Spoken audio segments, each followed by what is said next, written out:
UND students say campus restructuring isn't serving women, and especially vulnerable women, like it once was. Valley News Team's Ryan Laughlin tells us why some students say administration doesn't understand the impact the Women's Center once had. In the heart of UND's campus, here was the ramp, so I'd be in the living room. In the living room! Morgan Devine used to work here. It used to be a 3-story house with like a beautiful attic. This house used to serve as the Women's Center.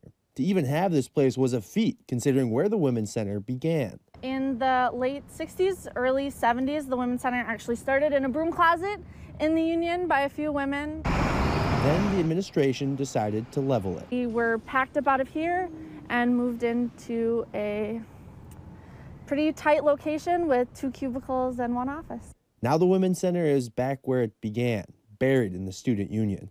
But Morgan says the problem is much deeper than the facility itself. They've essentially taken all of the social problems and social inequalities that women face today and said the only thing we need the Women's Center for is sexual violence prevention. The current Women's Center has 1 full-time employee and 1 part-time employee. Their focus has narrowed to tackling issues surrounding sexual violence, something Morgan says was better accomplished before.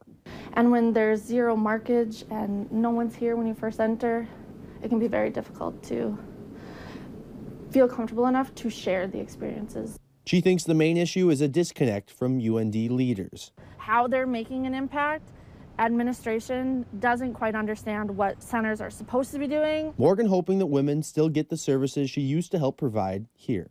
From Grand Forks, Ryan Laughlin, Valley News Live. The restructuring wasn't necessarily a cost-cutting measure. The Women's Center used to have 2 full-time employees. Now they have 1.5 working out of the union. All the grad students who worked there were paid out of student fees built into tuition.